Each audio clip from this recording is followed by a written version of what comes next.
Hello everyone, నేను మీ నితిన్ కాకుమాను. ఇవాల్టి నుంచి మనం డైలీ ఒక్కొక్క టాపిక్స్ గురించి చూసుకుందాం.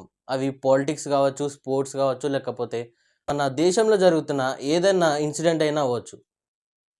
మన ఇవాల్టి టాపిక్ వచ్చేసరికి crime. Welcome to Nitin's crime report.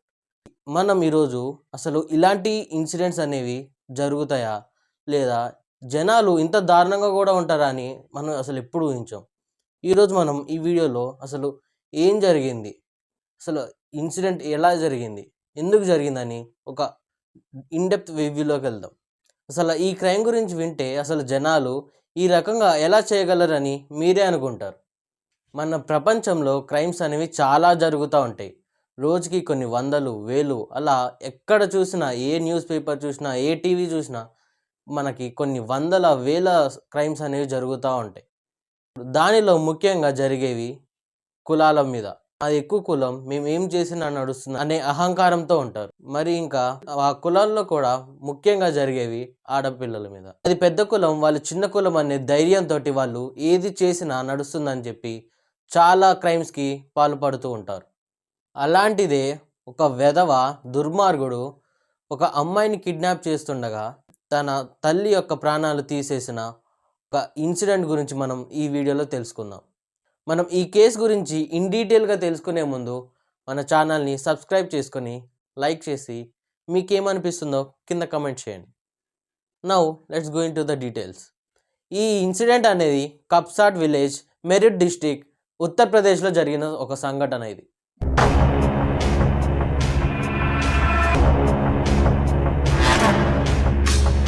ఒక 50 ఏళ్ళ తల్లి, 20 ఏళ్ళ కూతురు పొలాలకి వెళ్తుండగా ఒక 22-23 ఏళ్ళ కుర్రాడు తనని కిడ్నాప్ చేయడానికి ప్రయత్నిస్తుండగా ఆ తల్లి దానిని అడ్డుకుంటూ తన ప్రాణాలని కోల్పోయింది.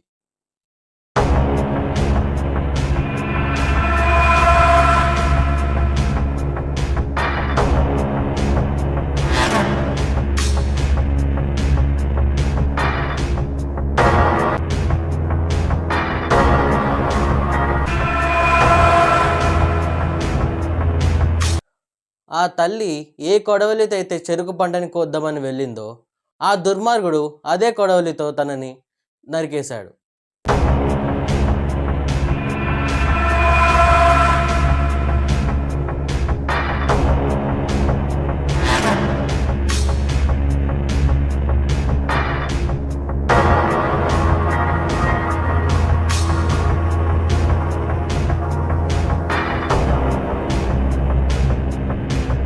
This case became a very atrocity case because this girl belongs to scheduled caste and he belongs to a upper caste. ఆ తల్లి కూతురు ఉదయాన్నే పొలానికి వెళ్దామని రెడీ అయ్యారు. దారిలో వెళ్తుండగా అసలు వాళ్ళు అనుకోలేదు ఇలా జరుగుతుందని. సడన్గా ఒక దుర్మార్గుడు వచ్చి తన కూతుర్ని కిడ్నాప్ చేయాలని ట్రై చేశాడు. ఆ తల్లికి ఏం చేయాలో అర్థం కాలేదు. ఆ తల్లి భయపడి, కంగారు పడి ఏం చేయాలో అర్థం కాక తనని అడ్డుకోబోయింది. దాంతో ఆ దుర్మార్గుడు ఏ కత్తి అయితే వాళ్ళు వాడటానికి తెచ్చుకున్నారో అదే కత్తితో నరికేసి ఆ అమ్మాయిని ఎత్తుకోబోయాడు.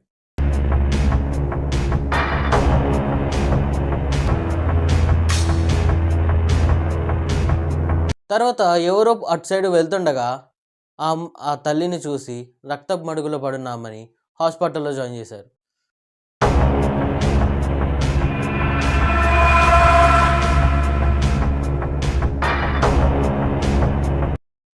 డాక్టర్లు చాలా ట్రై చేశారు కాపాడదామని, కానీ 2 రోజుల తర్వాత ట్రీట్మెంట్ చేస్తుండగానే మరణించింది. అసలు ఈ కేసు ఎందుకంత సెన్సేషనల్ అయిందంటే ఆ అమ్మాయి ఒక షెడ్యూల్ క్యాస్ట్కి సంబంధించింది, అతను వచ్చేసరికి ఒక అప్పర్ క్యాస్ట్, తను ఒక ఓసీ క్యాస్ట్ సంబంధించిన వాడు కాబట్టి.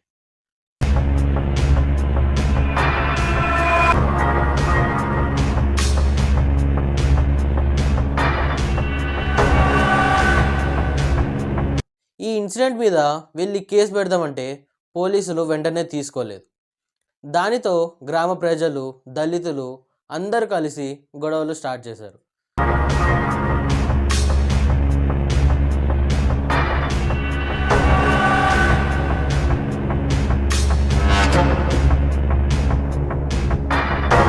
ముఖ్యంగా దళితులు కొన్ని గాజులు కొనుక్కొని ఆ పోలీస్ స్టేషన్కి వెళ్ళి ఇలాంటి చిన్న కేసులు కూడా సాల్వ్ చేయని మీరేం పోలీసులు గాజులు తొడుక్కోండి అని చెప్పి కొన్ని గాజులు అక్కడ పెట్టేసి వచ్చారు. ఇలా దాంతో ఎమ్మెల్యేలు ఎంపీలు అలా పెద్ద పెద్ద వాళ్ళంతా కలిసి పోలీస్ స్టేషన్ ముందు గొడవలు చేశారు, దీక్షలో దిగారు.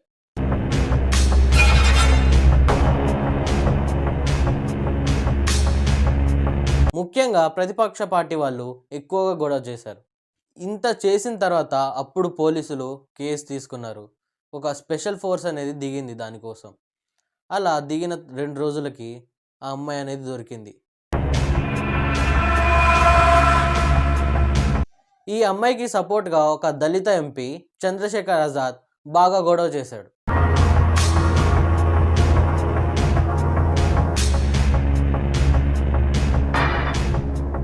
మాజీ ముఖ్యమంత్రి బీఎస్పీ ప్రెసిడెంట్ మాయావతి ఖండించింది.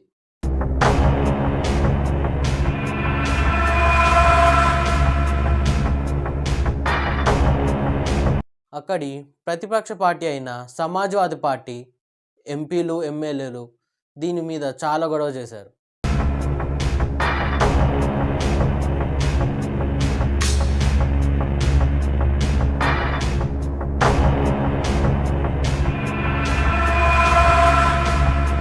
ఇంకా కాంగ్రెస్కి సంబంధించిన చాలా ఎమ్మెల్యేలు ఎంపీలు దీని గురించి గొడవపడ్డారు.